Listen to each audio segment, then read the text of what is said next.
when you sit down to do a lesson plan, hopefully you'll take this presentation and all of these resources, but also, hopefully that one. Hopefully, done this before. oh no, this is good. So hopefully you'll take away resources, but you'll hopefully also just take away the knowledge that there's a lot of resources on the internet, and that definitely when you feel like I keep doing the same activity over and over, consult the internet because it will keep you fresh with ideas. And that's another reason to always talk with teachers too. So let's take a look at this. If you've never seen this, I'm going to just go over the whole thing. If you have any questions or if you already know it, just tell me to skip. So instructor, subject, and grade, that's obvious, right? The lesson objectives. For every lesson, you want to have your goals, okay? Have you written an objective before? Yes. Okay, perfect. It's So, an infinitive. Oh. yeah, like I will or we will. Do you do it like that? Or No, to become, blah, blah, to feel something like that in infinitive. now, I have a suggestion for kids. When I do adult education, I'll write it like this. When I do kid education, I'm teaching kids a couple of things. I usually will personalize it, so then I'll say something like I will or we will. Oh, okay. Just because it kind of makes it seem a little bit more inclusive.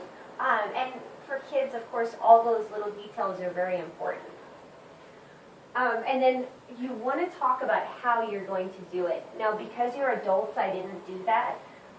But, for example, I will build a simultaneously effective and engaging repertoire of classroom activities by the activity. So by listening to the lecture, by participating in, and the reason this is so important, and I'm spending time on this, is because if you don't have the goals very clear for yourself and for the class, you won't accomplish anything.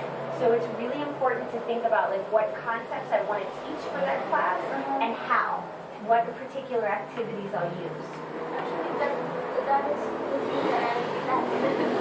Okay, let's go through for a couple examples real quick. Let me erase off the board. If you're lacking in this, I want to take a second to go through it. So, what is a subject that, what's something you're going to teach next week? I haven't thought because I invited all to go. Okay, give me an example of maybe something you taught last week. The last week we didn't have class. We had basic class for 2 weeks. Before that? Yeah, before that because they were on vacations. Okay. So I asked them to do the presentations. Just students did it. Okay. The other students haven't done it, so I think that they are going to prepare the PowerPoint presentation for this week. Awesome. But I'm having only on the class, so I want to do something different, and maybe the PowerPoint will be for the next week. Okay, well let's use the PowerPoint as an example right now, because that's excellent. So when you say we're going to do a PowerPoint, that's the activity. So that's going to be the second part of your objective. So you might say something like this: I will, by researching and presenting a PowerPoint.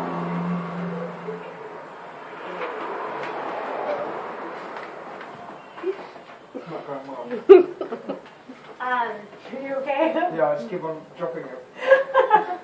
Yeah, I feel like I kept doing that too. Okay, so when the part that we're missing here though are the concepts that you're trying to teach, because there's two parts, remember. The first part is I will blah blah blah. What's the skill here that the PowerPoint is trying to reinforce or teach? What I skills? will learn about USA culture.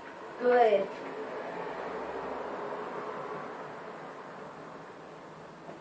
By U.S. culture.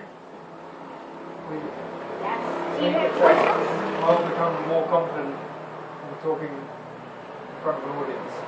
I like that. Yeah, and so when you say confidence is hard to measure, so maybe you want to say something like, I will use oral presentation skills, okay, or I will practice oral presentation skills, okay? Excellent with that.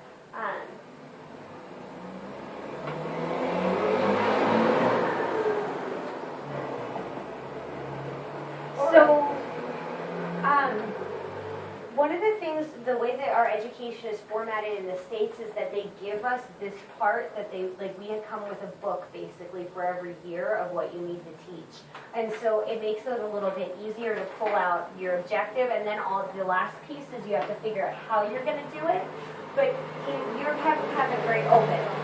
You're going to put up here any concept that you feel like your students want to learn or need to learn, and then down here after the by is, you know, what activity will teach them that, okay? Okay. And then again, definitely share this with your students because it shouldn't be a secret. Now, when you go down a little bit, assessments. This can be really, really basic, guys. An assessment can be as easy as classroom discussion. It does not need to be something that necessarily you collect. With elementary kids or high schoolers,